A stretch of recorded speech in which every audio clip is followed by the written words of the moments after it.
prayer, fasting. Fasting is one of the 5 major aspects of worship. Study, spiritual study is an aspect of worship. Prayer is an aspect of worship that a lot of us neglect. Fasting is an aspect of worship. But when I talk about fasting, brothers and sisters, I'm not just talking about fasting from food. When most of us think of fasting, we only think of fasting from food. I want you to know that you can fast from a lot of different things, not just food. For example, if you only eat 1 meal a day, if you only eat 1 meal a day, and you go on a fast where you don't eat from sunrise to sunset, or you don't eat for a couple of days, your fast isn't going to benefit you much because you already don't eat a lot of food.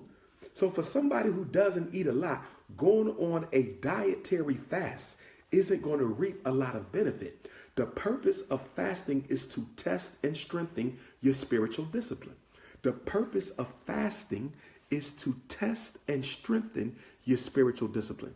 The purpose of fasting is to test and strengthen your spiritual discipline. So guess what? Some people, a food fast might be the most effective. Other people, fasting from other people. If you love being around people, you a social butterfly, guess what? The way you're going to detach is you're going to be alone. Solitude is going to be your fast. You're not going to talk to nobody. You're not going to no clubs. You're not leaving your house, because that's how you're going to fast, because that's the best way to test and develop your discipline. Other people, you might need to fast from media. Social network might need to be a fast because you are addicted to Facebook and YouTube and Snapchat and Instagram. You may need to fast from the media. Okay? Some of us may need to fast from sex because we need sex every day, all day. Fast from sex. Okay? You can fast from video games. If you're addicted to video games, you need to fast from video games. Food is only one type of fast, and food fasting may not benefit you if eating is not a problem for you. If you are already a disciplined eater, food fasting may not work. Food fasting was the preferred method of fasting 5,000 years ago, and 10,000 years ago, and 2,000 years ago, but that was a long time ago. Today, we have other things from which we need to fast and can fast from other than just food. Okay. Now, brother just said he's addicted to masturbation. You need therapy, my brother. You need to find you a therapist. Okay, because I do not believe, nor have I ever believed, that masturbation was healthy or normal. Okay, I understand in prison some brothers participate in that behavior, understandably, because they go a very long time without being able to fulfill that natural urge to consummate with a woman. But if you're out here in society where you have the opportunity to build a meaningful relationship and fulfill that urge to engage divine female energy in a physical way, and you're masturbating, then something's off with you. Okay, you need some help. Okay, and that can lead to a very powerful form of addiction when men are masturbating too much, where you won't be able to orgasm when you are in the cookies. Because what happens is your brain rewires itself to only respond to your hand. Okay, masturbating brothers and masturbating sisters, if all you do is masturbate and you're addicted, your brain will be you're programming your brain to only orgasm with your hand. And that's dangerous, because when you do fall in love with someone and you're ready to have regular natural intimacy, you won't be able to climax because you have programmed your brain to only respond with your hand. It's no different than sisters who use the bullet and use all these toys for self-stimulation. When they finally get into a relationship with a man, they're not able to climax because they reprogram their brain to only respond to masturbation. So you need to be very careful out here if you're one of those brothers or sisters who have grown addicted to masturbation. You can be in a very, very dangerous situation. Okay? Because I don't know about you, but I'm not marrying no woman who has to play with herself all the time. Okay, it's nasty. It's a turn off. I don't want no parts of it. Okay, but you might be Europeanized enough where you're okay with it, and that's okay. Different strokes for different folks. Now, let's talk about the Orisha and the aspect of your psychology as a person that you need to evaluate. So if you're taking notes, I'm about to give you 9. We're only going to deal with 9 today. There's more than 9. There's 401 Orisha, 4 positive, 4 negative, and of course Eshu Elegbara, he sits in the middle because he is the guardian of the roads, all roads, spiritual and material. So let's deal with Eshu, and we're dealing with this from an Orisha perspective, and we're looking at the aspects of you, because every aspect of Orisha are projections of supreme consciousness or God, as above, so below. God created us in God's image. So if these aspects, these Orisha, are manifestations of God consciousness, then they must also exist in each one of us. The Orisha are in us as much as they are in the universe. So you have your own Ogoun energy. You have your own Eshu energy. You have your own Oshun. You have your own Oya. You have your own Shango. And so let's go through each aspect, what it deals with, and how you need to evaluate it within your life to make yourself a better person. Okay? So number 1, Eshu Elegba. Eshu is the guardian of the roads. Eshu, as the guardian of the roads, can block your paths in life. Eshu can close your paths in life. Eshu can open your road to success. Eshu can close your road to success. Eshu also represents the crossroad between good and evil, life and death, ancestors and humankind. Okay? Eshu deals with access and opportunities. Are you able to access opportunities by having certain roads open? Eshu is also the maintainer of Ashe, which is the divine energy that attracts positivity. Eshu is the controller, or should I say the dispenser of Ashe. Eshu deals with communication, as you cannot communicate with any other Orisha unless you go through Eshu. So Eshu can be likened to, not equal to, but likened to Gabriel of the Bible and the Quran. Gabriel was the messenger angel. All of the prophets except Moses spoke to God through Gabriel. None of them spoke to God directly. They had to speak to God through Gabriel.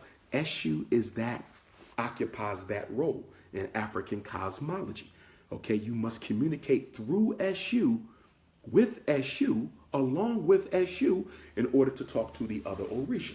So with Eshu, you're dealing with communication, and you're dealing with access to opportunities. Okay? Eshu also deals with what? Decisions. Do I go down this road, or do I go down this road? In Ifa culture, cosmology, and spirituality, decisions are very important. Decisions are very important. I want y'all to hear me now. When we're dealing with Eshu, we're dealing with opportunities, access to those opportunities. We're dealing with communication, and we're dealing with decision making. Decisions are divine, brothers and sisters. Decisions are divine. Why do I say that? Because the decisions you make carry you towards your destiny or away from your destiny. Every decision has its own set of consequences, and each of those consequences lead to more decisions that have other consequences. So you must start to value the importance of decisions. Let me give you an example. You're going out tonight. It's a Friday night. You can go to the Spoken Word in South London, or you can go to the Shoot 'em Up Booty Shake Club in North London.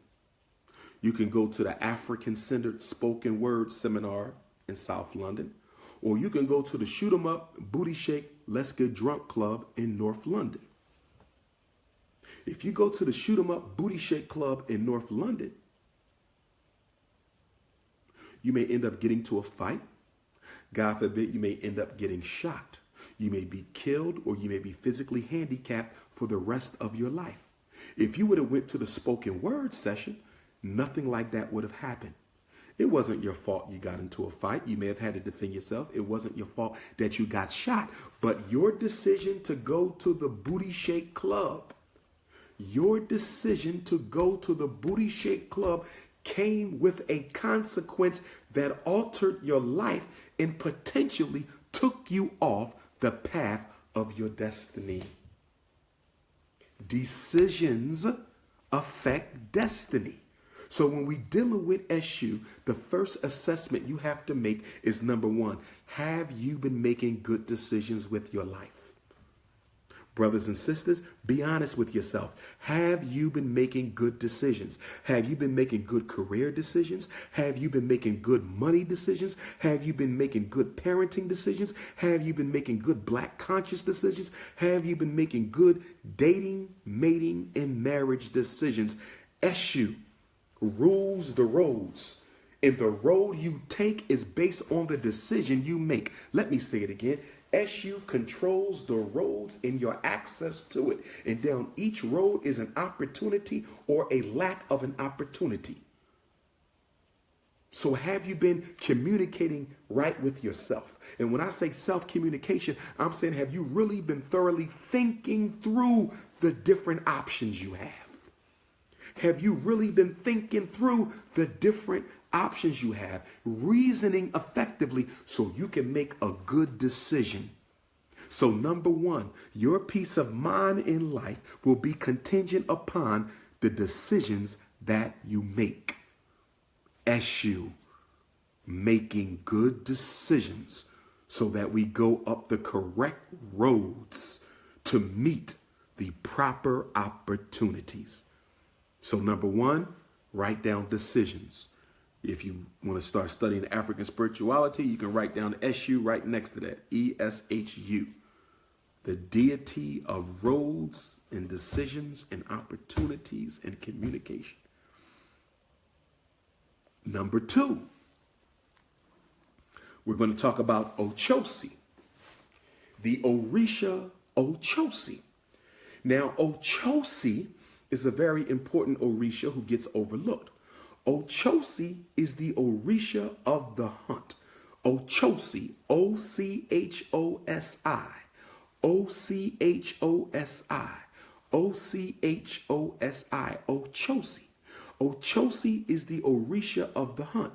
So whereas Eshu will open up the road, Oshosi is the hunter that will track the prey or the object of your desire so that you can manifest your purpose. Oshosi is the tracker. Oshosi is the spirit of the hunt. Oshosi represents our ability to obtain and secure those things we need to be successful in life. For example, you're trying to get into a certain college to get a certain education. Oshosi, representing the hunt, will find that college and bring it to you. You need a certain loan for a certain business. Oshosi, representing the hunt, will find that loan and bring it to you. You're ready to get married. You're a young sister of maternal age. You need the right husband to make this family work. Oshosi, representing the hunt, will bring in the right man for you. But Oshosi also deals with justice. Oshosi also deals with justice. So it's not just the hunt. It's not just finding the resources you need. It's not just finding the people you need. It's not just finding the opportunities you need up the road that Eshu opened for you, but it must be justly acquired. It must be justly acquired because Oshosi deals with justice as well, along with Obatala. Oshosi deals with justice. So it's not just about getting that business. Did you get the business the right way? It's not just about getting the wife you want, but did you get her the right way? It's not just about getting the loan and the money you needed to start your business, but did you get the loan and the money you needed to start your business the right way? So when we deal with Oshosi, we're talking about the ability to identify and to secure the things we need to fulfill our life in a just and righteous way. So for number 2, brothers and sisters, you can put Oshosi, and you can put the securing and obtaining of resources and persons necessary to achieve your goals and your destiny the right way. And we emphasize the right way.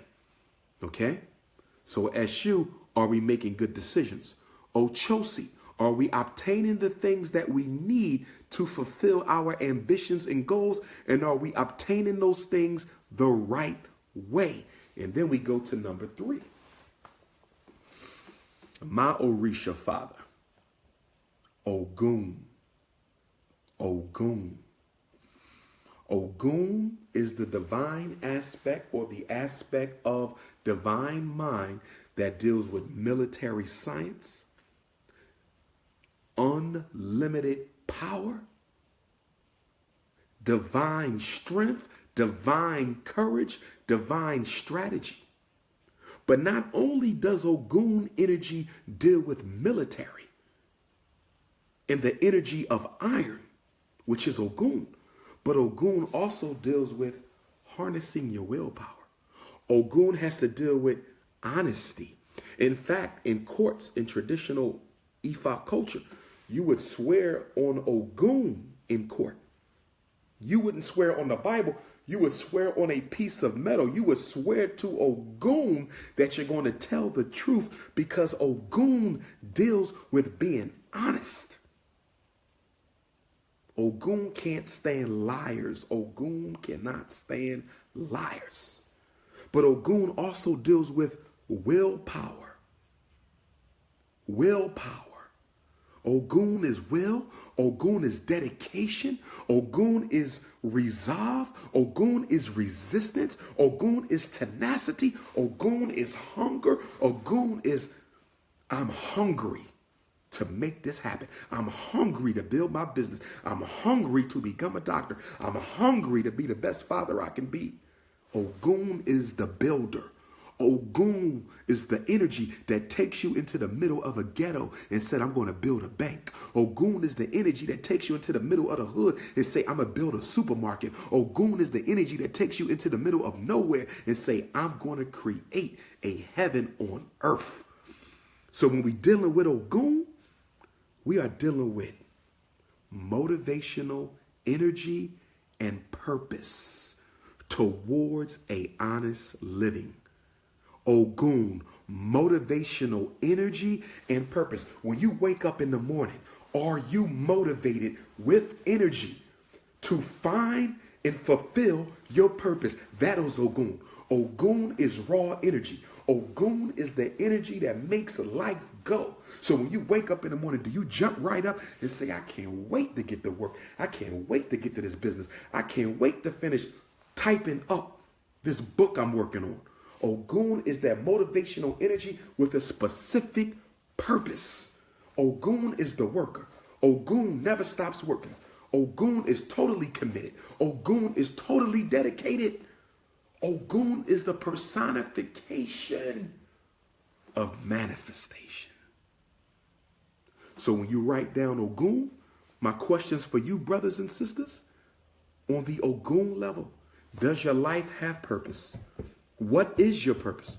Are you motivated and energetic towards fulfilling your purpose, or have you been lazy and slothful and apathetic and disinterested? Because that's the opposite of Ogoun. If you've been lazy, that's the opposite of Ogoun.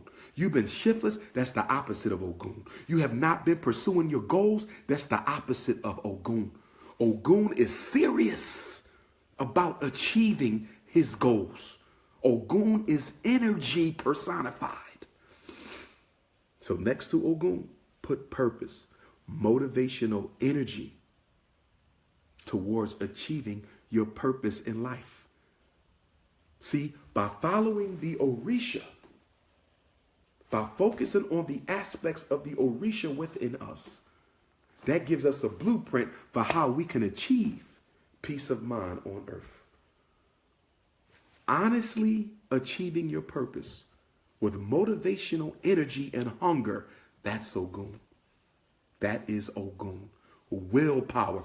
Do you wake up with the will to win, or do you wake up already defeated?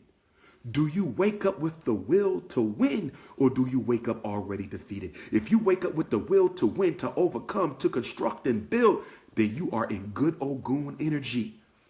Because guess what? A life without purpose is a life that will be depressed. A life without purpose is a life that will be depressed. A life without purpose is a life that will be depressed. You need Ogoun energy in order for your life to achieve its purpose.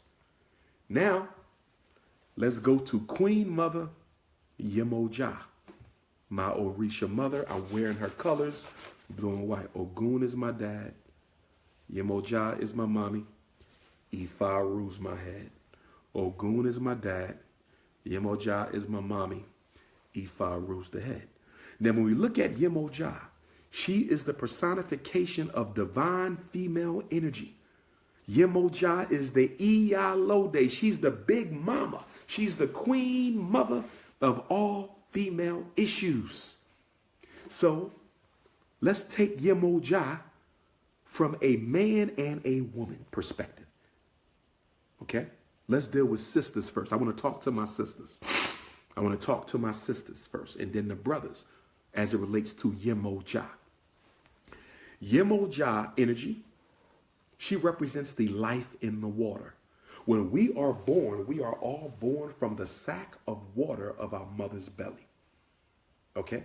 Everything alive comes from water. Every living animal came from water. Every living thing came from water, whether it was the ocean itself or whether it was the waters of our mother that birthed us. We all come from water. That is Yemoja, the life in the water. Yemoja deals with protecting female energy. Yemoja deals with protecting life, valuing life, enhancing life, protecting the children, looking out for the best interests of children, making sure the home and everybody in it is healthy. Yemoja deals with taking care of the home and make sure everyone within it is healthy. Yemoja deals with taking care of the home and making sure everyone within it is healthy. So for black women, and then I'm going to deal with the brothers on the Yemoja tip.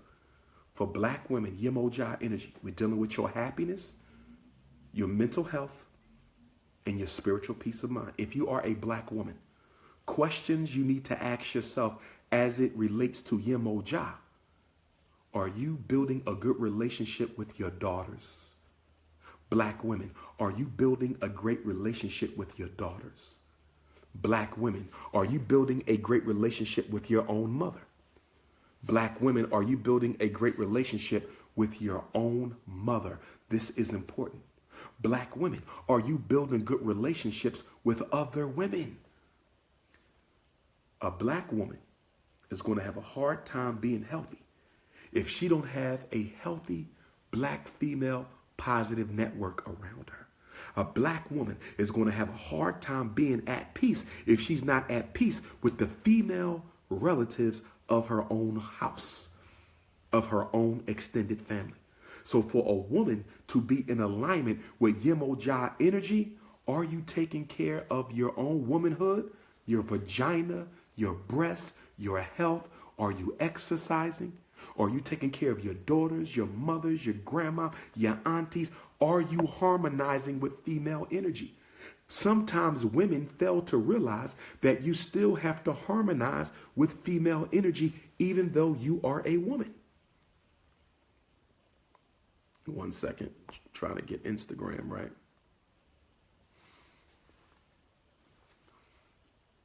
Did y'all follow me, sisters? Did y'all follow me, sisters? A black woman still has to harmonize with female energy, even though you are a female. And now that we have this whole sexually confused element within our female population, you got to harmonize even more now with female energy because there's certain energies in the society that are trying to pull our sisters away from their feminine and towards the masculine. Let me say that again. Let me say that again. Black women, you have to harmonize with your feminine, get in touch with it even more, because there's energies out there that are trying to pull you away from, not the balance of male and female, not pull you towards your man, which is your natural God-given mate, but to pull you towards another female energy disguised as masculine. Let me say that again. There's forces in our society that are trying to pull our sisters away from their natural attraction to man, to masculine principle. The feminine principle needs the masculine principle, and there's forces trying to pull our sisters away from the masculine principle to another feminine principle who is artificially disguised as a man. I love all my sisters, but I absolutely believe no woman can totally be at peace with herself unless she is harmonized with the male energy on the romantic level. Black women, you are not made like that. That is not the nature of black women. I'm not disrespecting anyone right now because I want all sisters to benefit from this. But I believe in part of being a happy, healthy black woman requires you to be in touch with your feminine essence. And to totally be in touch with your feminine essence, you have to be attracted to the masculine essence. Okay? The yin was made for the yang. The earth was made for the water. The sun was made for the moon. The positive was made for the negative, and the man was made for the woman.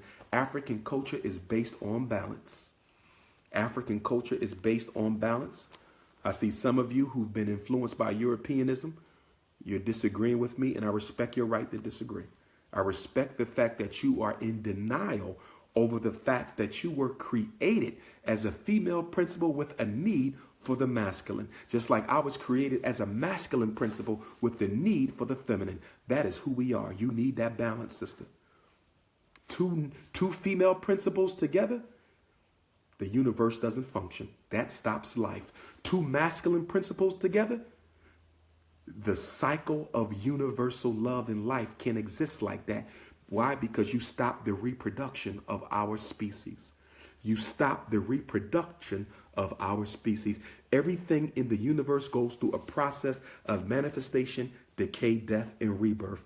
Everything in the universe goes through a process of manifestation, decay, death, and rebirth. Everything in the universe goes through the 4 stages of manifestation, decay, death, and rebirth. 2 feminine principles cannot go through rebirth after their decay. 2 masculine principles cannot go through rebirth after their decay. All I'm saying is you have to tap into your true essence. Okay? So with women dealing with the Yemoja principle, motherhood. Yemoja is motherhood. Are you being a good mother? How are you going to be happy with yourself if you're not being a good mother? Are you putting men in front of your children? Are you putting your girlfriends in front of your children? Are you putting your career in front of your children? If you are, then you're not building up good karma. You're building up negative karma. And that negative karma, which will likely be paid back to you by Eshu and or the Ogoun, because our ancestors will also punish us for negative karma. Our ancestors will also punish us for negative karma. So black women, if you have children and you are not being a good mother, I can almost guarantee that's part of the reason why you might not feel happy. That's part of the reason why you might not feel healthy. That's part of the reason why you may not have peace of mind. If you are a mother, then that motherhood responsibility is important, and you cannot let the feminist movement come in and brainwash you. You cannot let the feminist movement come in and make you diminish the importance of being a mom. The feminist movement has come in and influenced our sisters, okay, to view being a mother as something evil. The feminist movement got you thinking your career is more important than motherhood. That's the feminist movement. That is a European construct. That is not African. For those of you who watch my Black Panther review, For those of you who watched my Black Panther review, you remember one of the criticisms I had of the movie is there was no motherhood shown except from T'Challa and his mother, Angela Bassett. You saw no women with kids. You saw no husband loving with wife. You saw no families with babies. How can a movie be about African culture with no motherhood? That's because they're trying to condition our daughters to view motherhood as something that is beneath them, that is evil, that is unnecessary. Black women must fight to uphold and respect the principle of divine motherhood. As above, so below. As above, so below. So for sisters, you put Yemoja, and you can put motherhood principle and engaging the principles of femininity, building relationships with Black women, coming up with solutions for Black women, being a support to Black women, motherhood and sisterhood when you think of Yemoja. In selfhood, are you taking care of your own divine temple, Black woman? Are you taking care of your own divine temple, Black woman? Are you taking care of your own divine temple, Black woman? Are you reverencing your womb? Are you taking a nice hot bath so you can get them juices out your cookie? Are you getting a yoni workout? Get all those negative male energies swimming up in you on up out of there. This is very important. You got to take care of your womb because your vagina has a personality of her own. Your vagina has a personality of her own. And your vagina is an extension of your unconscious. The Black woman's vagina is an extension of your unconscious. It is an extension of the mysteries of the woman. And you have to reverence and protect your vagina. Because in protecting your vagina, you protect your mind. A man who has had access to your vagina, he has access to your mind. He ain't just sexing your vagina, he's sexing your mind. Repair your cookie jar. Don't be running around here with no loosey-goosey, my sisters. Don't be letting these brothers turn your divine womb into a loosey-goosey shack.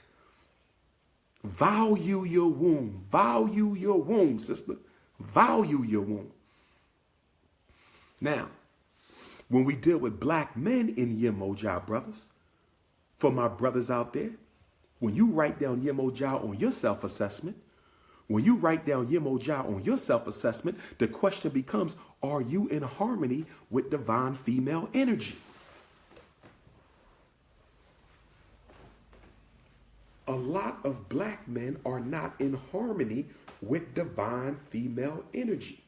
A lot of Black men are not in harmony with divine female energy. What am I talking about when I say we got a lot of brothers who are not in harmony with divine female energy? I'm talking about the fact that a lot of us have negative relationships with our mother, negative relationships with our grandmothers, negative relationships with our daughters, negative relationships with our sisters, negative relationships with our aunties, negative relationships with the women in our communities.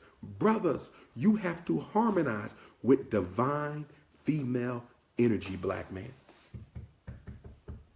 Why do you think in African culture, every king has a queen mother? Why do you think in most African cultures, every king has a queen mother who sits beside him on the throne?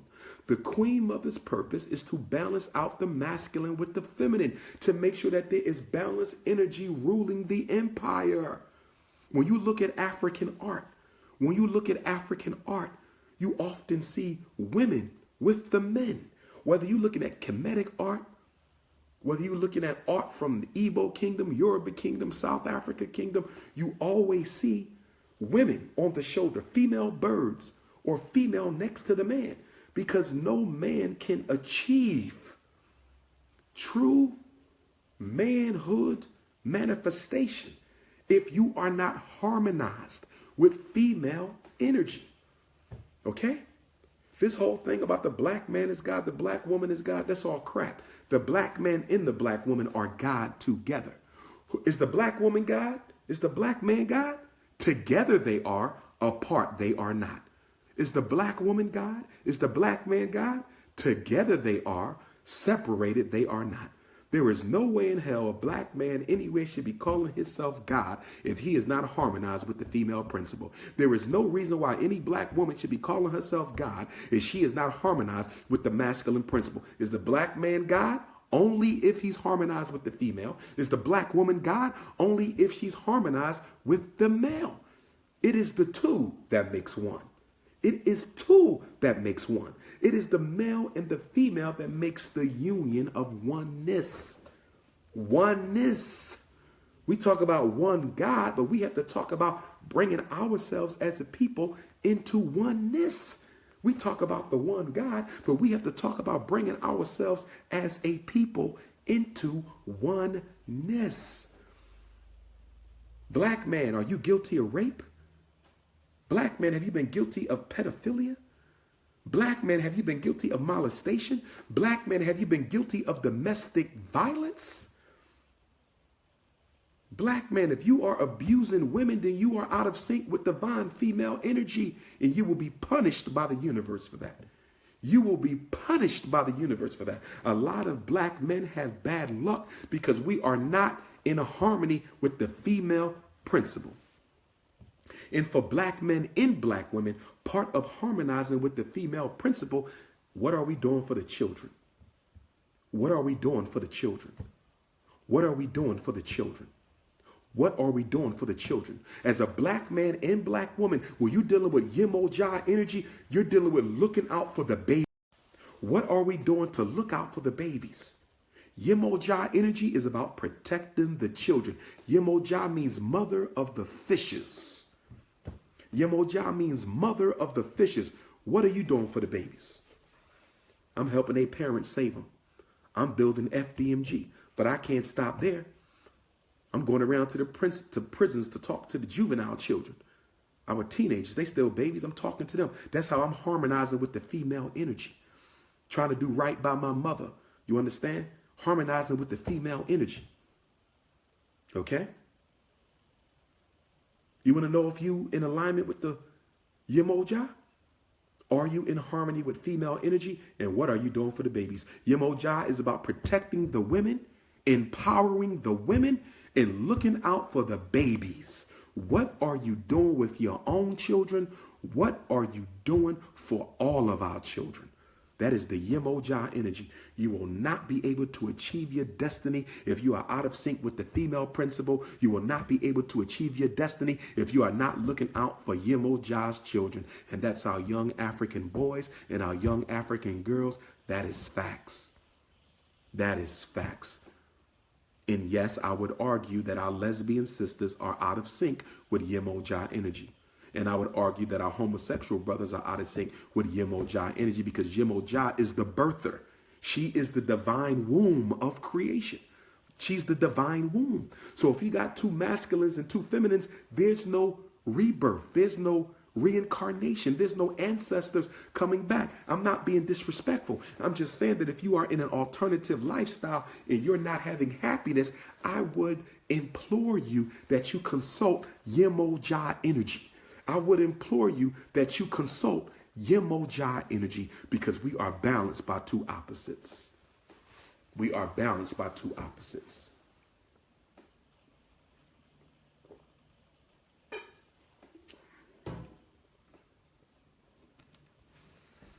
I would also argue when you're dealing with Yemoja energy that Yemoja energy has to do with the woman respecting the man. Because only by the woman respecting the man and the man respecting the woman can we have a happy, balanced home. Only by the man respecting the woman and the woman respecting the man can we have a happy, balanced home. So that whole feminist energy, being a feminist, the man, I don't need no man, my kids don't need no man, I'm the daddy, I'm the mother, that's out of sync. I'm going to go a step further. Black men who do not date black women. Black men who do not date black women. Black men who do not date black women. Black men who do not date black women. Black men who disrespect and put down black women, call them names, who chastise and try to dehumanize our chocolate sisters and our nappy head sisters. Yemoja is the personification of the original essence of the black woman. So if you are rejecting the black woman, you are rejecting the divine female principle who happens to be the mother of us all. The black woman is the mother of us all. Everyone on earth comes from a black woman. So if a black man rejects the black woman, he is rejecting the divine female principle and will suffer the consequences. And he will suffer the consequences. And he will suffer the consequences. And he will suffer the consequences. In other words, if I had to put one word on Yemoja, and you can't put one word on any Orisha that's so divine and so supreme that you can't put one word on it, but for the sake of self-assessment, we will. So for Eshu, we talked about decisions and opportunities, and have we been making good decisions and engaging in good communication? For Oshosi, have we been doing a good job securing the things we need, the resources and personnel in order to achieve our destiny and purpose? Ogoun, we talked about purpose and the energy and the persistence and the motivation and the dedication that goes with that. As I said, with no purpose in life, you will be depressed. With no purpose in life, you will feel useless. With no purpose in life, you will feel like a throwaway person. And God don't make mistakes. Every one of us has purpose. Every one of us has purpose. So Ogoun is purpose. You need purpose. Ogoun is purpose. And then Yemoja, charity, giving back. Yemoja is charity, looking out for her children. She looks after the children. She is charitable. She's not selfish. So when we're dealing with that Yemoja energy, how selfish are you? When we're dealing with that Yemoja energy, what are you doing for the community? What are you doing for the home? How are you harmonizing with female energy? If you're a woman, evaluate your motherhood and your daughterhood and your sisterhood. And how are you creating opportunities for our children? That Yemoja principle is important. They're all important. But that Yemoja deals with home, in nation, in family, in empire, in the male and the female being in harmony with each other. Being in harmony with each other.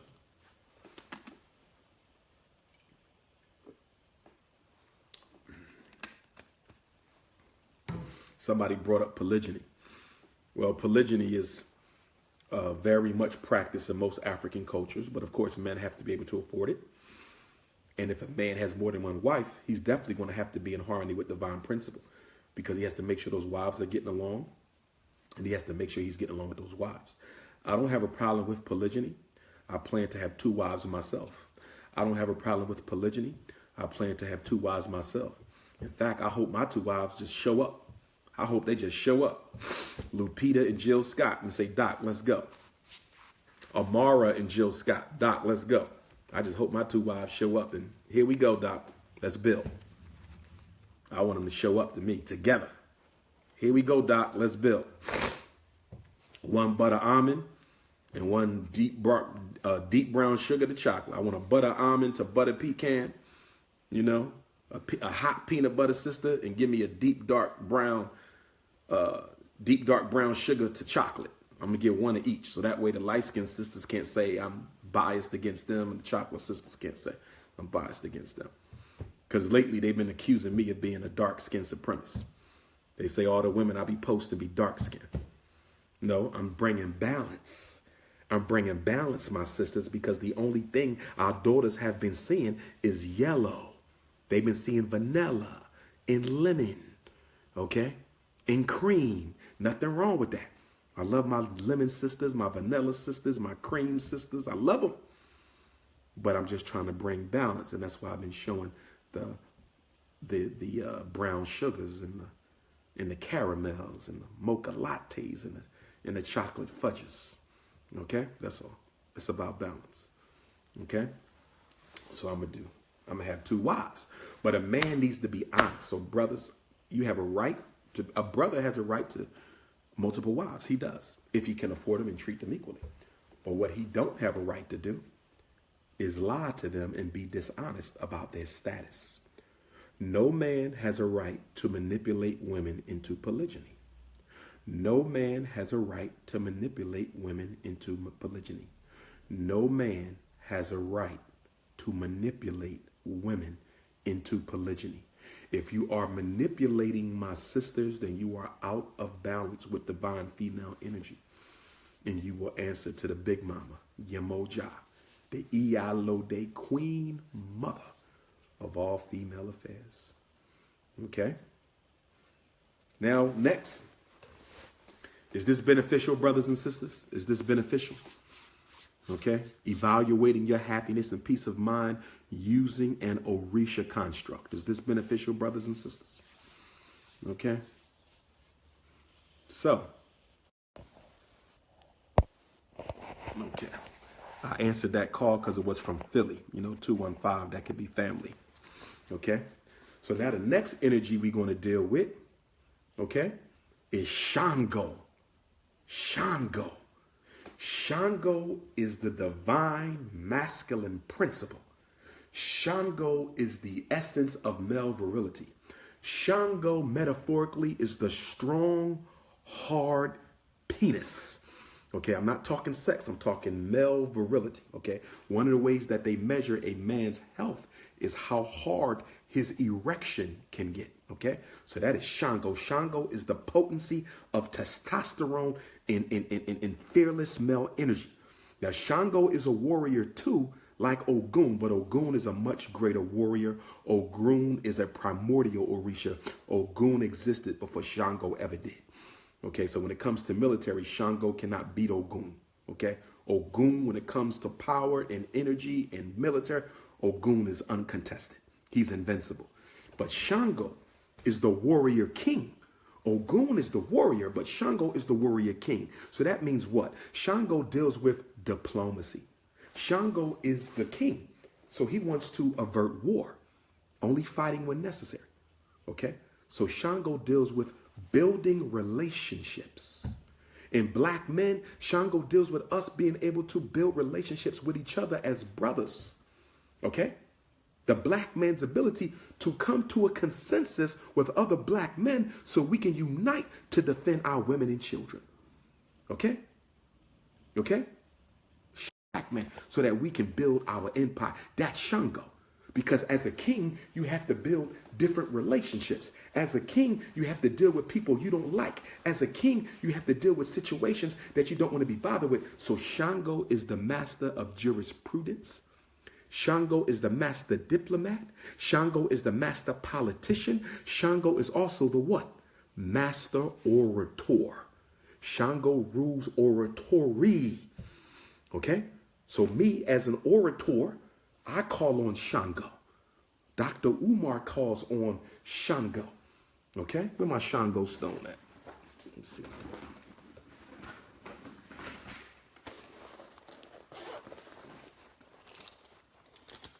Yeah. My Shango stone. Try not to leave home without it. Okay? And the Shango stone is the stone created when the lightning hits the earth because thunder is the element of Shango. Okay? And so as an orator, as a leader, any black man or black woman in leadership, Shango, okay? Shango, government, empire, black conscious organizations. You trying to organize somebody, community-based organization, that's Shango. He is the all-powerful king. He deals with wealth. He deals with relationships. He deals with harmony of leading men, alpha males, being able to respect women. So that's Shango. Okay? He's the empire ruler. He has charisma. He is beautiful. He is attractive. He is. All of that is Shango. In fact, before I found out that Ogoun was my father, there were some elders who thought I was a Shango because of the charisma and the oratory and the education and the presence and the leadership. They say Umar must be Shango, but I was not Shango. I was Ogoun. And I believe the reason I was Ogoun is because we are in a fight for our survival as a people, and it's going to take all of the Ogoun Ashe in order for us to destroy white supremacy. But I still have Shango close to me. Because Shango rules that tongue, that orator, that leadership. I'm building the Frederick Douglass Marcus Garvey Academy. Ogoun will help me build it. Shango will help me rule it. We need banks in the community. Ogoun will help us build it. Shango will help us rule it. We need supermarkets in the black community. Ogoun will help us build it. Shango will help us run it. Ogoun creates the empire. Shango rules the empire. So when we look at Shango, we're looking at leadership. Black man, are you being a leader in your family? Are you being a leader in your community? Are you being a leader at church? Are you being a leader in the black movement? Or are you just a sucker causing problems in the black community? Are you one of them Negroes running around the hood, not taking care of your kids, Negroes running around the hood, killing other black men, Negroes running around the hood, disrespecting their mother? You one of these silly rappers on TV who don't do nothing but disrespect and denigrate the divine female principle? You out of sync with Shango. You out of sync with Shango. Because as a leader, as an alpha male, Shango rules the alpha. Shango is the personification of the alpha male. So black man, have you been alpha? You talking about you can't find no job, but you have all types of skills that you can turn into a job? That's Shango. What are you doing, black man? Black woman, your leadership. Black woman, your ability to relate to alpha men. As a black woman, do you feel inferior around alpha males? Do you feel like you got to tear alpha males down? We got certain black women, they hate alpha males. We got certain black women, they don't want no strong black man around. We got certain black women, they don't want no leaders around them. A black woman who is in sync with the Shango principle, she wants a strong alpha. She can respect, she can say, brother, I will follow your leadership. Brother, I will follow your leadership. So with Shango, we're talking about leadership. I don't think Jesse Jackson and Al Sharpton doing too well in the Shango area. No disrespect. I don't know if Shango is pleased. I don't know if God manifested as Shango is pleased with the leadership in the black community. I don't think Shango is pleased with most of our preachers. I don't think Shango is pleased with most of our pastors. Okay? I do not believe so. Shango is about leadership, empire. Shango is about nationalism. He's the king. The king don't submit to another king. So when we talk about revolutionary Pan-African nationalism, when we talk about revolutionary Pan-African nationalism, we're talking about building a nation for ourselves, a world for ourselves, a community for ourselves, an empire for ourselves. That's the Shango energy. That's the Shango energy, brothers and sisters. That's the Shango energy. And then we come to a very popular Orisha energy, and that is the energy of Mama Oshun. Mama Oshun, whose number is 5, whose colors are yellow and brown, the colors of honey.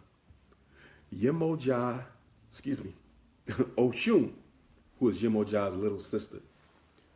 Oshun, personified by the sweet waters of life, the lakes and the streams, the clear drinkable water.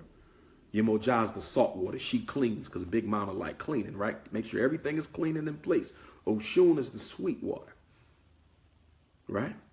Oshun is the divine personification. Oshun is the divine personification of joy, abundance, wealth, happiness, fulfillment. Oshun is the principle that says you must get the most out of life. Oshun is the principle that says life is to be enjoyed, not just to be a struggle. If you suffer from depression, you need the sunlight of Oshun. If you suffer from depression, you need the sweet waters of Oshun. If you suffer from depression, you need to taste from some of the metaphorical sweetness of life and not just the bitterness of life. People who deal in depression, from a clinical perspective now, I believe people who deal with oppression need to be close to Oshun because Oshun lifts our spirits. Oshun is the energy that says, let's go have some fun. Not lustful fun, but a fulfilling fun. Let's go to the top of the mountain and meditate. Oshun. Let's go take a nice, hot, deep spiritual bath. Oshun. Let's go plan a Sister's Day for all the mothers in the community so they can kick back and get their feet done. Oshun. Let's throw Sapa's baby shower. Oshun. Let's go do something special for the elders. Oshun. Oshun is about making life meaningful. Oshun is about love. Oshun is about giving. Oshun is about abundance. Oshun is about just sitting there and being at peace. Just sitting there and being at peace with yourself. That is Oshun energy. And if you're feeling depressed, I recommend you go to a lake or stream and take an offering to Oshun. You do not have to be initiated to provide offerings to the divine aspects of supreme consciousness. Let me say it again. You do not have to be initiated to give a personal offering to an aspect of divine consciousness. Okay? You don't. You feeling a little depressed? All right? Go to the lake or stream and sit there and meditate. Take a big jar of honey and spill it into that lake or stream to Oshun. Okay? Make Oshun a nice cake and put it somewhere by the river or the lake. Call on that aspect of divine power to come into your life and brighten up your day, because that's what Oshun does. Oshun says you working too much. When you going to have some fun? Oshun says single black mother. Oshun says single black mother. Oshun says single black mother, you taking care of all them kids on your own. You doing a good job. You going to college. You running the business. When you going to take some time out for yourself? Go get a manicure. Go get a pedicure. Go get a back massage. Go to the movies and relax. Treat yourself to dinner. That's Oshun. Oshun deals with joy and abundance. Joy and abundance and happiness. So you write down Oshun, put joy and abundance and happiness. Taking time for yourself, enjoying life, taking a vacation with an emphasis not on lust and sensual pleasure, but on an emphasis on spiritual pleasure. Things that make you feel better spiritually, that's Oshun. Things that brighten your day, that's Oshun. That's Oshun. And then we go to Olokun. Olokun. The word Olokun means owner of all water. Owner of all water. Olokun is sometimes personified as a masculine energy. Olokun is sometimes personified as a female energy. Olokun and Yemoja have a relationship, right? Because they're both the energy in the ocean. Yemoja is like the top 300 to 500 feet of water, right? Because all life is born at the top of the water, mostly. Olokun is the bottom of the ocean. Olokun represents the unknown. Olokun represents the mystery. Olokun represents the great unknown. Olokun is that aspect of us that represents our unconscious. The things about ourselves we don't know. The things about ourselves that we have hidden from each other. The things about ourselves that we was hidden from ourselves. Olokun is the great unseen. When we talk about the Olokun energy from a psychological perspective, in terms of this assessment, the question to be asked is, do you know your weaknesses? And do you know where they come from? Do you know your unconscious motivations? And do you know where they come from? Do you know your unknown pains and hurts and where they come from? So, for example, Olokun would be over that aspect of self that recognizes the hurt and pain and anger in black people partly comes from slavery. That's an Olokun piece of knowledge. Olokun says, I didn't have my father growing up, and that's why I'm so angry at people. That's Olokun wisdom. Bringing the unknown of the unconscious, of the deep waters, up to the conscious so we can see it. That's the Olokun. Olokun is the mystery. Olokun says you must be your own psychologist. I look at Olokun as saying you must be your own psychologist and figure out what it is that you don't know about yourself that is responsible for why you do what you do and how you do it. Why you ain't been able to find no relationship yet. Why you haven't been able to repair those relationships with your children. Why you still out here looking for love. Why you out here worshiping materialism. What are you missing from your life that you need to find? That's Olokun. Olokun is an investigation into the darkness. Because as you know, at the bottom of the ocean, we don't know what the hell is down there. I've heard that more than half of the ocean has never been explored. Nearly half of the ocean has never been explored. Olokun is about exploring the inner self and the unconscious, which takes me back. Remember earlier I said what? Earlier I said that in Kemet they had the king cobra on the third eye. The king cobra on the third eye. Well, guess what? The king cobra represents the divine unconscious and spiritual strength of African people. Stay with me. If I was to take your brain out of your skull, if Dr. Umar was to open up your skull and take your brain out, guess what? Your brain would be dangling above the spinal cord, right? You have the brain and you have the spinal cord. Well, guess what? The brain looks like what? The head of a cobra. The body of a cobra looks like what? The human spine. So the reason our great ancestors in Nile Valley culture, where God placed man, the reason they chose the cobra to represent the third eye is because the cobra physically resembles the head. The brain physically resembles the head of the cobra, and the spinal cord resembles the body of the snake. Isn't that powerful? Isn't that powerful? And if any of you have ever seen the caduceus, which is the medical symbol, which is the symbol of Tahuti, okay? The Kemetic symbol or the oracle, okay? Of divine speech, okay? When you look at the medical symbol, the American Medical Association stole that symbol. You see two snakes climbing up a pole. Two snakes climbing up a pole. Two snakes climbing up a pole. Two snakes climbing up a pole. Yes, that's where the East Indians get the Kundalini, but they took it from us. That's where the East Indians got the Kundalini. They took it from us. It is the Uraeus, which is a netter. The Uraeus is the divine snake in Nile Valley culture. East Indians borrowed it when we took it there, civilized them, and it became Kundalini. The Uraeus energy became the Kundalini of East India. So what are those two snakes? Those two snakes are that cobra, because your soul is at the bottom. Your soul is at the base of your belly, right? Your soul is in your gut. That's where your soul. That's why you say, I had a gut feeling. I had a gut feeling. I had a gut feeling. You know, you say, I had a gut feeling. A gut, that's God. That's your soul.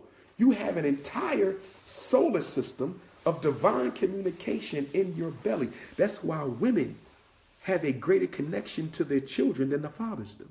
That's why mothers have a greater spiritual connection to children than fathers do. That's why mothers have a greater connection to their children than fathers do. Because the mother carried us in the womb near the divine communication system for almost 10 months. Your mother will always know where you are. Your mother can feel when something's not right with you, because the baby is carried right in the divine communication center right down here. And so through meditation, brothers and sisters, through meditation, we raise the ashe of the cobra. And the reason there's two. Why is there's two cobras? Because one represents the masculine energy and one represents the feminine. One represents the masculine energy, one represents the feminine. One represents the masculine energy and one represents the feminine. And you raise them through worship of God, meditation, prayer, study, fasting, charity. And then you raise them, and the next thing you know, your cobra, your snake, your spirit, your soul, your kundalini Your spirit meets God at the great divine portal, which is the third eye. So when you see the cobra coming out the head of the pharaoh, when you see the cobra coming out the head of the queen, what that says is they have done the work and have risen their ashe, their spirit, their soul, and the soul has come up through the third eye and come out and goes to their creator in heaven. In other words, that cobra at the front of the mask represents that the king has reached God consciousness. That cobra says, I have arrived. That cobra says, I am one with God. That cobra says, I have manifested my creator. That's what that cobra says. Oh, yes, indeed. Oh, yes, indeed. That's your soul. That's your spirit, brothers and sisters. And that's the reason that they have the cobra. Because snakes go through what? All their life. If you ever had a snake, and I've had snakes, what do snakes do? Every other week, they shed new skin, getting old skin, getting new skin. What do snakes do? Shed the old skin. All through the life, the snake is shedding and growing. All through their life, the snake is shedding and growing. All through their life, the snake is shedding and growing, just like us. Just like us. My snake was shed once a month. Some snakes shed once a week. The snake is in an ever extending process of growth, just like us. Just like us. That's right. Another reason why our ancestors chose a reptile to represent third eye consciousness in the cobra is because reptiles have one of the largest pineal glands. Reptiles have one of the largest pineal glands. Reptiles have one of the largest pineal glands. So they chose the reptile in addition to resembling the brain in the spinal cord and the ever-ending process of growth. But reptiles also have a large pineal gland, which makes them a perfect metaphor for the third eye of African people. That's the purpose of life, to reach God consciousness through study, prayer, fasting, meditation, and charity. I'm going to get back to meditation in a minute. Let me finish the Orisha assessment. So we've done Eshu, Oshosi, Ogoun, Yemoja, Shango, Oshun, Olokun. And you all know that the Orisha were stolen by Marvel Comics to make their heroes, right? Wolverine, they stole the concept of Ogoun and created Wolverine. Ogoun's number is 3. Ogoun's divine number is 3. Ogoun carries 2 machetes through which he metaphorically cuts down our spiritual weakness and our opposition. What happens when Wolverine gets upset? He grows 3 machetes on each hand and kills people. What is Wolverine's name when he is not Wolverine? His name is Logan. Drop the L, you get Ogoun. Change the A into a U, you get Ogoun. Logan, Logoun. Wolverine is Ogoun. Shango is Thor. Shango is Thor. What is Shango's colors? Red and yellow. Got my Eshu with me. Got my Eshu shrine. That's my Ogoun Eshu right there. Getty Nimbo.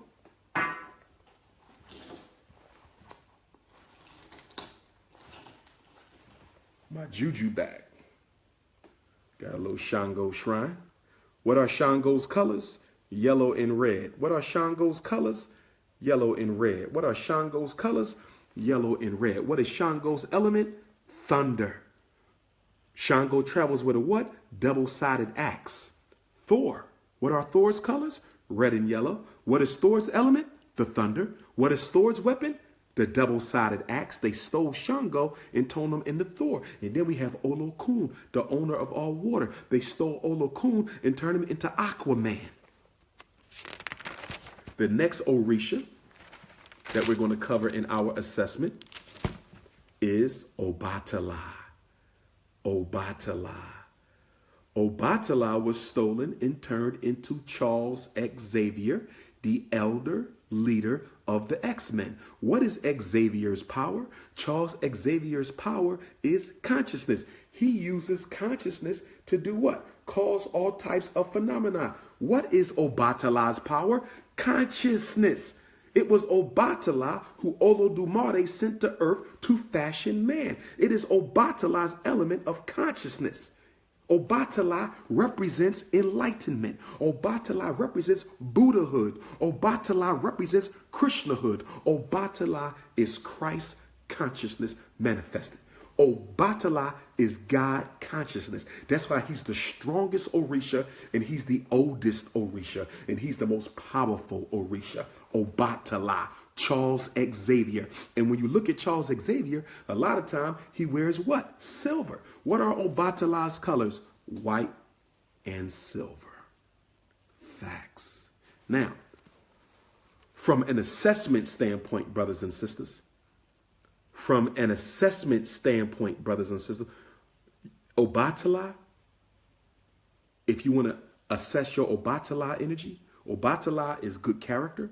Obatala is patience. Obatala is good conduct. Obatala is good morals. Obatala is spiritual enlightenment.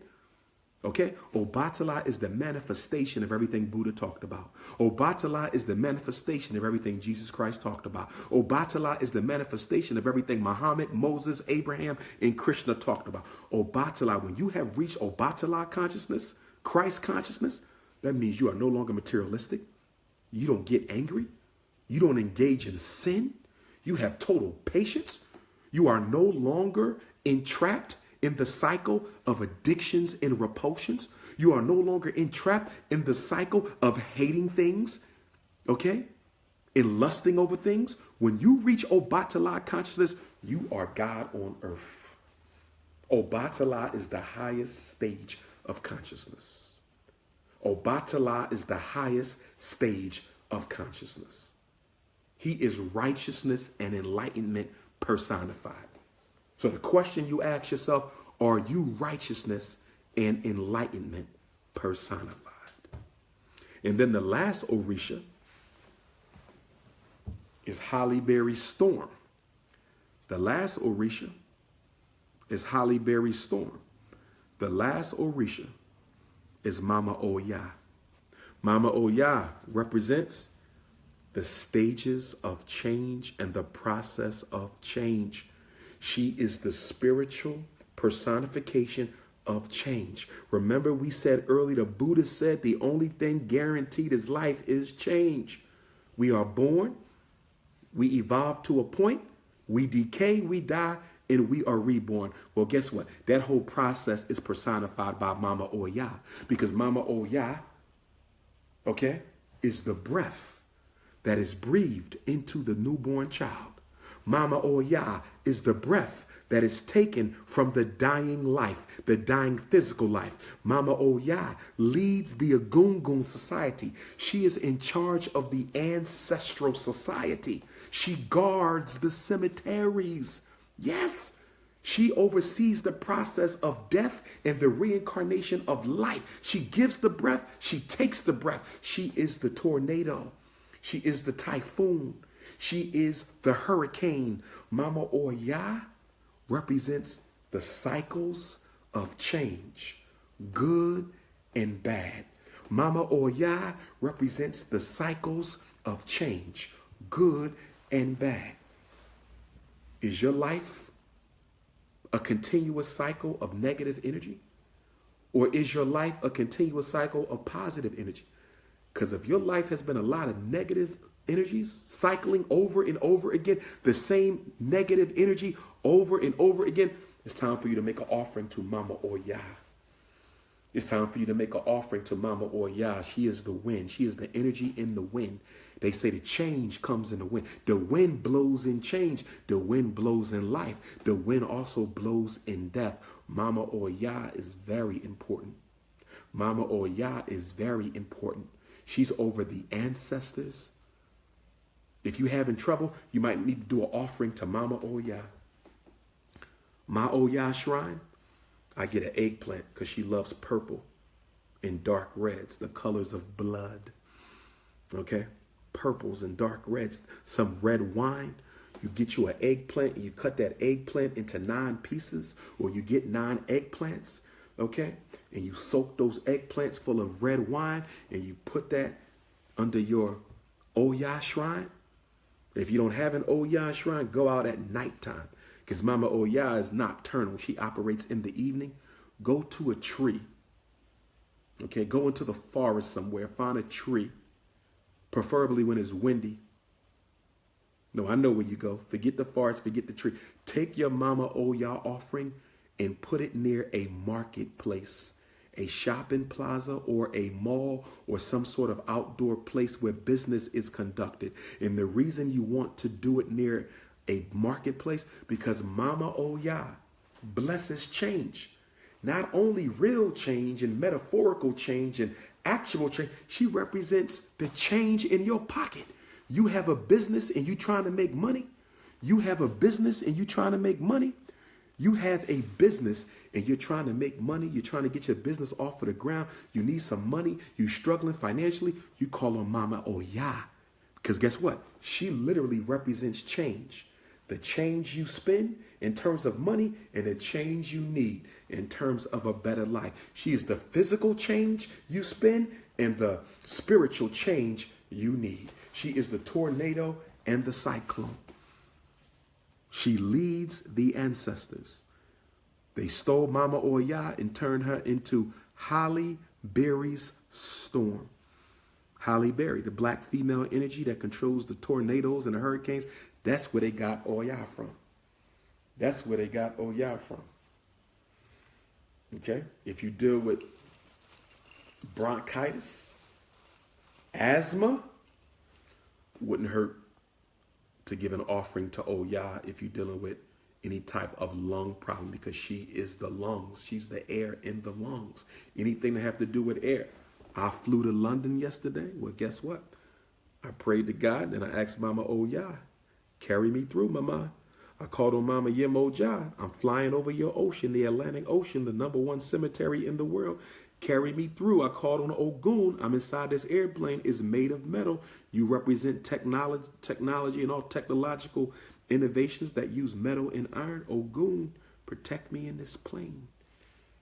Eshu, open up the road so I can get to London safely. Eshu, open up the road so I can get back to America safely. Some of you will have trouble with these concepts because in the Judeo-Christian Islamic concept, y'all don't recognize the diversity and the complexity of the one supreme ruler of the universe. God is much more complex than we're taught in the Bible and in the Quran. So when we talk about these different Orishas, some of you may have trouble understanding them and applying them. You may feel like you're committing a sin because your construct of God is not as complex, or should I say, not as accurate as it should be. And that's why you see contradictions when we say we believe in one God, and yet at the same time we will appease the Orisha, because your religion does not allow for you to see that God can actually manifest herself into the creation. And that's where a lot of you are being confused, because you don't understand that God can manifest himself or herself, depending on how you choose to personify God, into many different divinities. That's what a divinity is. A divinity is a divine entity. A divinity is a divine entity. Now, we're coming to the end. I hope this was beneficial. I hope this was beneficial. I hope this was beneficial. If anybody needs a one-to-one consult with me, one-to-one consult, you got a problem in your life, problem with your job, problem with the kids, you need a consult with Dr. Umar, you can email me for that, or you can text me for the consult, drumarjohnson@yahoo.com. If you need a spiritual consult, I cannot do that. Although I am initiated, I am not fully trained. If you need a spiritual consult, you can text me or email me for that, and I will text you the names of 3 members of my spiritual team, and you can call them and tell them that Dr. Umar referred you, and they will do the spiritual consult, which is a spiritual reading. I recommend that everybody get one, even if you only get one in your life, because it can really help you. Okay, to know what your ancestors are thinking about you, to know what your purpose is in life, to know what your Odu is, to know if you have any blocks in your life that need to be cleared. Okay, even if you're Muslim or Christian, I strongly recommend that you get a reading, and make sure you get it from someone who is properly initiated. Don't just get it from anybody off the street, because you got a lot of quacks out here acting like they are priests and priestesses and they're nothing but self-taught con artists. So make sure you get your reading from someone who is properly taught. Now, earlier we talked about how much of our negative thoughts are the tape recorder of our parents playing in our head. Remember earlier we talked about the tape recorder of our parents playing in our head? The tape recorder, that negative tape. You keep hearing your mom say, you ain't shit, you ain't shit, you ain't shit. You keep hearing your dad say, you'll never be nothing, you'll never be nothing, you'll never be nothing. How do we turn off that tape? You can't. You got to replace it. Remember, I talked about the analogy earlier where you put that tape back in the deck and you can record something else over it. Well, guess what? The way you get rid of the negative voice of your mother, the way you get rid of the abusive voice of your father is through meditation. Meditation. Black people, if there's one thing we could do more, meditation. At the Frederick Douglass and Marcus Garvey RBG International Leadership Academy for Pan-African Excellence, we will meditate every day. Yes, Dr.Umar Johnson will lead your son into a meditation. Meditate. When we pray, we talk to God. When we pray, we thank God. When we pray, we ask of God. But when we meditate, we shut up and we let God talk to us. When we meditate, we shut up and we let the ancestors talk to us. When we meditate, we shut up and we let the Orishas and the Loas and the Abusums and the Netters shut up and talk to us. So I'm going to talk to you now about different ways of meditating. Okay? Ultimately, you will end up meditating a lot of different ways. I just want to talk about some different ways to get you started, because you need to get started meditating. Why do we need to meditate? Number one, most of us are suffering from the tyranny of negative thoughts. The number one reason we need to meditate, most of us are suffering from the tyranny of negative thoughts. You have negative thoughts flowing through your mind all day long, nothing but negative, self-destructive, abusive thoughts, many of which come from the internalized mother and the internalized father from childhood. Okay? So there's different kinds of meditation. Okay? One way you can meditate, you can start with beads. Okay? You can start with beads. And remember, purpose of meditation is to do what? Reach an equilibrium with the universe. We are born as a child totally in sync with God. We are born as a child totally in sync with the universe. But through the world, religious indoctrination, capitalistic indoctrination, public school, materialistic parents, we get out of harmony or synchronicity with the universe. And everybody knows about synchronicity, right? Coincidences. When things just happen out the blue, you say, wait a minute. I needed that book and I walked into the store and the book was there. Wait a minute. I need to talk to my cousin I ain't seen in 5 years. And you go into the restaurant and your cousin is right there. Wait a minute. Dr. Umar just brought up Yemoja and here's a big poster of Yemoja. Am I supposed to take this poster home? Coincidences come from synchronicity. When you are in sync, you experience coincidences. Sometimes throughout your life, we will all be in sync, right? You've all had coincidences. If you ever had a coincidence, a meaningful spiritual coincidence, that means that you were in sync with the universe at that time. At that time. Synchronicity, divine synchronicity is our goal. Divine fearlessness is our goal. Perfect equanimity is our goal. So, one of the ways that you can meditate, choose a name of God that it must resound with you. It must have ashe. It must be personally meaningful for you. So whether it's Amun-Ra, Jehovah, Allah, Jesus, whatever, and you close your eyes. Remember, you close these eyes to open this one. You close these eyes to open this one. And you need to sit up straight. You cannot go to sleep. Meditate. You must be fully conscious to benefit from meditation. You must be fully conscious to benefit from meditation. You must be fully conscious to benefit from meditation. So I'm in a straight up chair right now. I'm sitting straight up. That's how you should be. Straight up. Comfortable, but not so comfortable where you will fall asleep, which is why using a couch isn't good. Now, if you have a bad back like me, you might need to use a couch. But guess what? If you have a bad back, if you sit straight up and put your butt all the way into the corner of the seat, that will release some of the tension on your lower back from high school football, right? So, feet flat on the ground. Basically, you're going to sit the same way the kings and queens of Kemet would sit whenever you see a statue.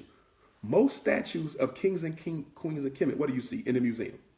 Sitting up straight, tall back chair, hands on their knees. Why did you always see the kings and queens like this? You know why? Because when the artisans were making the statues, they usually did it while the kings and queens were meditating, because the kings and queens of Kemet, being manifestations of God on earth, the pharaoh was a manifestation of God on earth. They had to connect with God, with the universe, with the supreme. And since they would not be moving for a very long time, this was the best time to make a statue of Ramesses. This was the best time to make a statue of Tutankhamun. You see, this was the best time to make the statue of Akhmos. That's why they were all statues of the Kemet's kings and queens all look the same, because they are meditating. They were in trance, brothers and sisters. They were in trance. That's where they got the wisdom to build the pyramids. That's where they got the wisdom to build the temples. That's how they built heaven on earth, because they connected. They closed this eye to open that eye with the cobra, just like this. So you need to sit just like this. No music, no nothing, silence. You got to go somewhere where there's silence.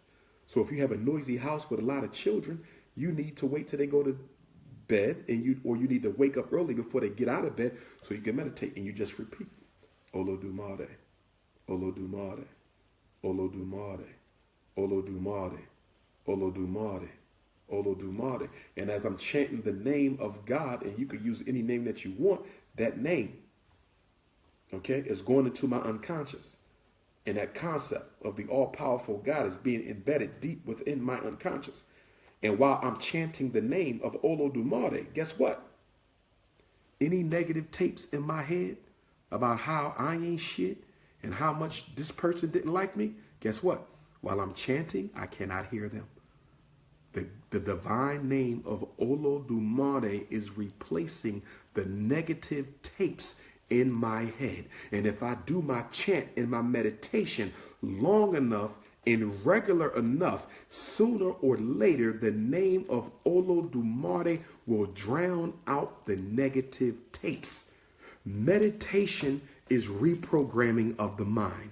Meditation is getting back in harmony with the universe. Meditation is becoming one with God.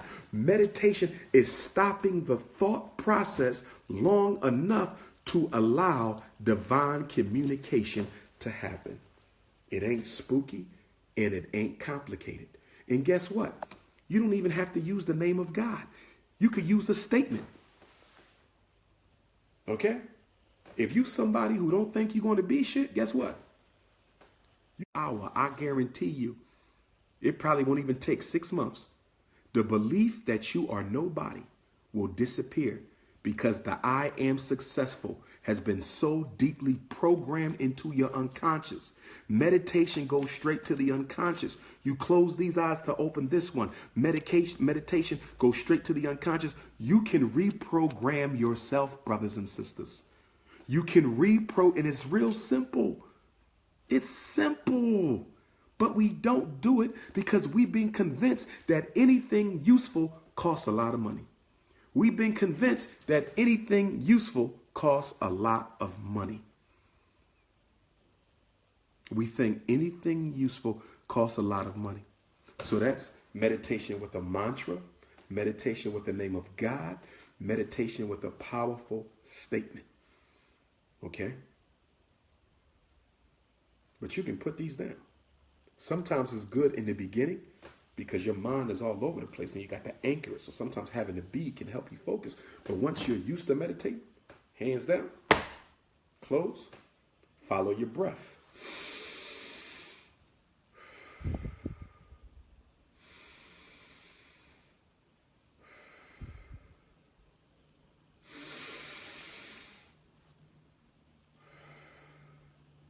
And as you follow that breath, you're taking your mind off of everything going on in your life and you're focusing it on your breath. And because you're not thinking, see, meditation, we want to stop the thinking. The thinking ain't helping us. We want to hear from God, not ourselves. When we meditate, we want to hear from God or the ancestors, not ourselves. So by breathing and focusing on the breath, your mind will stop focusing on thoughts and it will come back to the breath. And before you know it, you're floating on cloud 9. Before you know it, you experiencing a high that is deeper than any marijuana you had. Meditation will put you on a high greater than any chronic. Meditation will take you places where the greatest weed, the Black and Mild, the Newport cigarettes have never taken you. It's a process though. It's a process. Start with 5 minutes, then grow to 10 minutes. Before you know it, you'll be able to meditate the whole damn day. That's what our ancestors did. They can meditate the whole day straight. And you wonder why they were able to create the solar system, the zodiac, change the flow of the Nile River, how they were able to chart the stars, invent psychology, communicate with the dead, because they had achieved God consciousness. Through meditation, they raised them snakes. Through meditation, they raised them snakes. Through meditation, they raised them snakes, brothers and sisters. There's other ways you can meditate. You can meditate by imagining yourself in certain places. One of the most powerful meditations that I make, is I picture myself in the universe, far above the planet Earth, looking down on the earth, sitting on a throne, meditating. It's one of the most powerful. When I'm done, I feel so energized. When you meditate, it gives you new energy. When you meditate, you feel refreshed. When you meditate, I would almost argue that meditation is a form of astral projection. And the reason I would argue that meditation done right, when you go deeper into your meditation,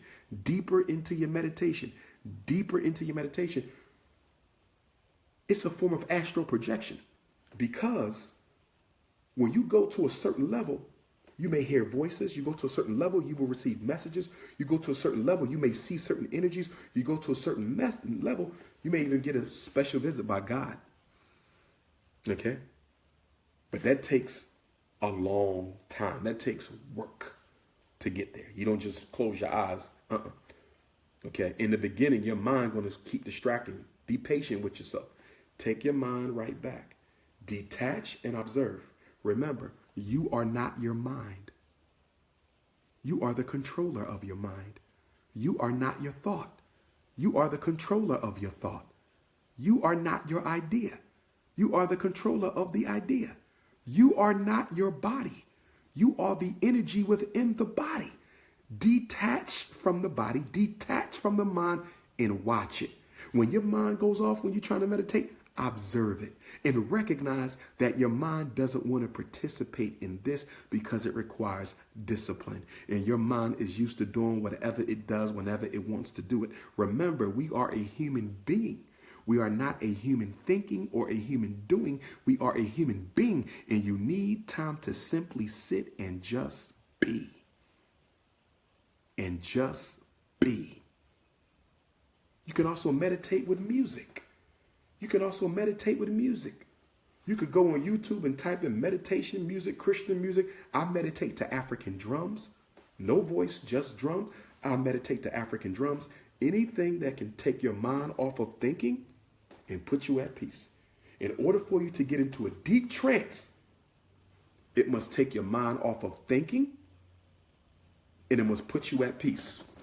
My beads, my mantra, some music, some images. So those are 4 of the major ways to meditate.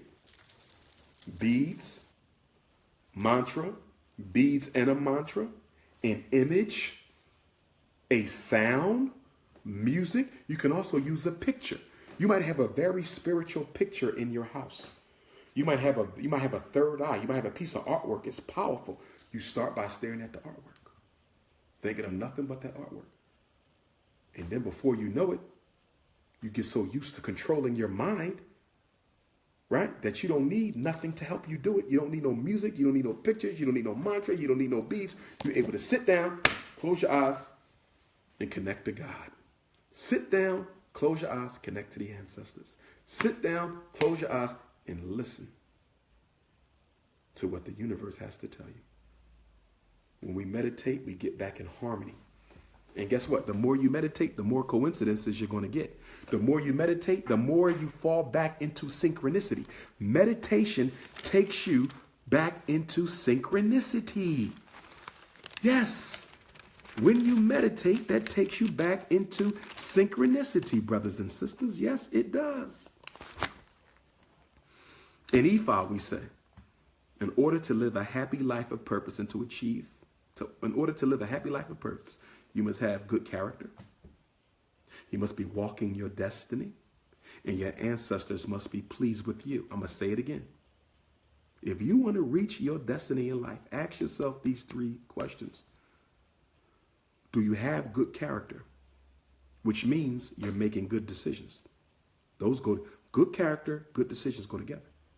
Are you walking your destiny? Are you living your purpose on this earth? The reason why a lot of us are not happy is because you're not living your purpose. You were supposed to be a social worker, but you became a doctor for money. You were supposed to be a teacher, you became a lawyer for money. You were supposed to have been a lawyer, you became a businessman for money. You must follow your purpose. When we were born, we were all born under one of the particular Orisha. And your destiny is probably attached to that type of Orisha energy. You were born to be Yemoja, but you're doing Ogoun work. You were born to be Ogoun, but you're doing Obatala work. You're born to be Obatala, you're doing Oshun work. You was born to be Oshun, you're doing Shango work. You must walk your destiny. You cannot live another's. That's why spiritual readings are important. Spiritual readings are the compass that we use to tell whether or not we are on track to our destiny. A spiritual reading is a spiritual compass that lets you know if you on track, if you off track, you too far for the right, you too far for the left. I'm just giving y'all the message, brothers and sisters. Couple quick things before we go. In self-help, we're going to transition from spirituality over to self-help, and then I'm going to let you guys go. This is still related to spirituality, but it's more on the mental side. We are not taking advantage of the 24 hours a day that we are given. We are not taking advantage of the 24 hours a day that we are given. We are not taking advantage of the 24 hours a day that we are given. So today I want you to decide, and I'm going to decide with you because this is something that I need to work on as well, that we're going to reclaim our life. And in order to reclaim your life, you have to reclaim the days. And in order to reclaim the days, you have to reclaim the hours. In order to reclaim the hours, you have to reclaim the minutes. That's right. The way you improve your life is by making the most of the minute you got right now. If you're not taking advantage of this hour right now, then don't tell me you're trying to reclaim your life. Because life is nothing but a collection of weeks. And the weeks are nothing but a collection of days. And the days are nothing but a collection of hours. And the hours are nothing but a collection of minutes. Don't waste your minutes. Don't waste your dollars. Okay? Don't waste your minutes. Don't waste your dollars. First thing you need to do is you need to start writing everything down. Everything you need to do needs to be written down. Everything you need to do, you need to write it down. Okay? Like Dr.Umar. Shout out to Morgan State. I got my Morgan State from when I spoke there last Black History Month 2017. You need a notebook. You need a notebook. In your notebook, you're going to write down everything that needs to be done. Everything that needs to be done. Keep it with you because you're going to get ideas all day long. You want to write certain columns in your notebook. You might have a column for things to buy, a column for phone calls to make, a column for upcoming ideas, business ideas, financial issues, the children, husband, entertainment, a column for everything. Your most important column is your ideas. I want to write a book. I want to start a business. I want to open up a daycare. I'm going to produce an album. I'm going to start a school. Ideas. If you don't write them down, you might forget them. Okay? Ideas don't always come around twice. Capture them while they're there. Ideas don't always come around twice. Capture them while they are there. Okay? And then you also need a calendar. I don't have mine. You need a calendar because you're going to take the ideas and you're going to put them on the calendar. Now they are a goal. Once they're on a calendar, they become a goal. By April, I should have done this. By May, I should have done this. By June, I should have done this. And guess what else you need to do? Guess what else you need to do? Before you go to bed every night, get you a small little notebook, small, or you can use the same one. Before you go to bed every night, write down everything you ate, everything you did. Before you go to bed at night, write down everything you ate for that day, everything you did for that day. I had a meeting at 8 o'clock. I had a meeting at 10 o'clock. I was on the internet for 3 hours. I went to lunch for 1 hour. Write down your entire day. See, we plan our day before it happens, which you should. Plan your day the night before. But also the night before, you need to write down everything you did that day so you can see how far off target you were. If you only write down what you should do and you never write down what you actually did, you never evaluate yourself. If you only write down what you should do and you never write down what you actually did, you're never going to evaluate yourself. Okay? So at night, say, okay, this is what I should have done. But this is what I actually did. And you add up your productivity. You add up your productivity. You say, you know what? I didn't do anything to advance my goals today. You have to get firm on yourself. Before you go to bed, ask yourself, what did I do to make my life better today? And if you can't say nothing, all you did was social network and Instagram and tweet and chat and flirt and eat and have fun and go to happy hour. You say you don't like your job, but you didn't do nothing to start your business. You say you don't like your job, but you didn't do nothing to start your business. You say you want to lose weight and all you ate was junk food today. Before you go to bed, write down what you did and then evaluate whether or not you did anything to make your life better. The only reason why this would depress you is if you don't have enough Ogoun energy.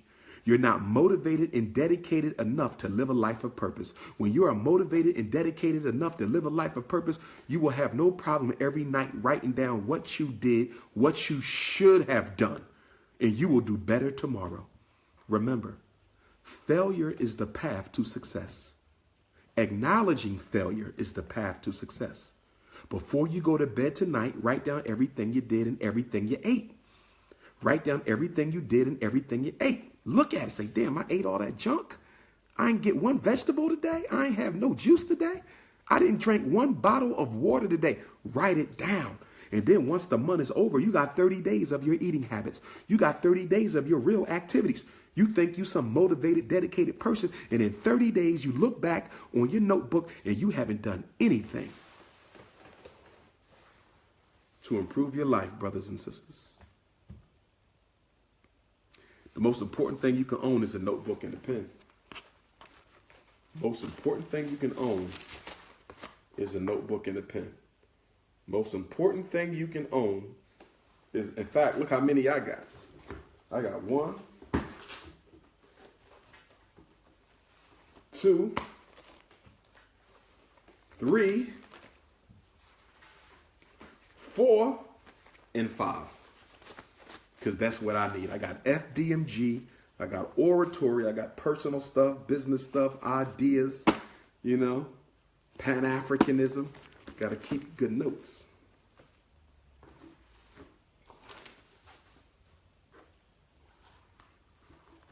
So brothers and sisters, I know this wasn't the typical Pan-African presentation, but I think it was needed. And I'm going to do more of these spiritual types of presentations and psychological presentations because we as a people need healing. I need healing. You need healing. We're constantly going through situations in life that tax our faith, and we need to be reassured That's why when I open up the Frederick Douglass and Marcus Garvey RBG International Leadership Academy, you will come in for a one-night meditation retreat where you will walk in, eat a good meal, and you will meditate the whole night. Imagine that, meditating in harmony the whole night. A ladies' meditation night, a brother's meditation night, a couple's meditation night. Self-care will be the second most important thing we do at FDMG. Self-care will be the second most important thing we do at FDMG. Self-care will be the second most important thing that we do at FDMG. So on that note, brothers and sisters, I'm about to go for a walk out in the London town. Found me something to eat here in London. My brothers and sisters in London, hit me up on WhatsApp, 215-989-9858. Add me on WhatsApp, 215-989-9858. Looking forward to tomorrow. Prince of Pan-Africanism is in London. I'm going to drop the Marcus Garvey grenade as I always do. Paris, I will see you in 2 weeks. Shreveport, Louisiana got postponed to the end of May, but I may be speaking in Newark, New Jersey this coming Friday. I will let you guys know. If anybody needs a personal one-on-one life coaching consult, I cannot say a therapy session because I don't have my license, because I did not pursue my license, and the State Board of Psychology is trying to prevent me from getting my license. But I can be a life coach. So I will use all of my experience and know-how to assist you in improving your life. Imagine a life coach with a doctorate in psychology. How many life coaches you know actually have a psychological background? So if you need that, you can email me, Dr.UmarJohnson@yahoo.com, DRUMAR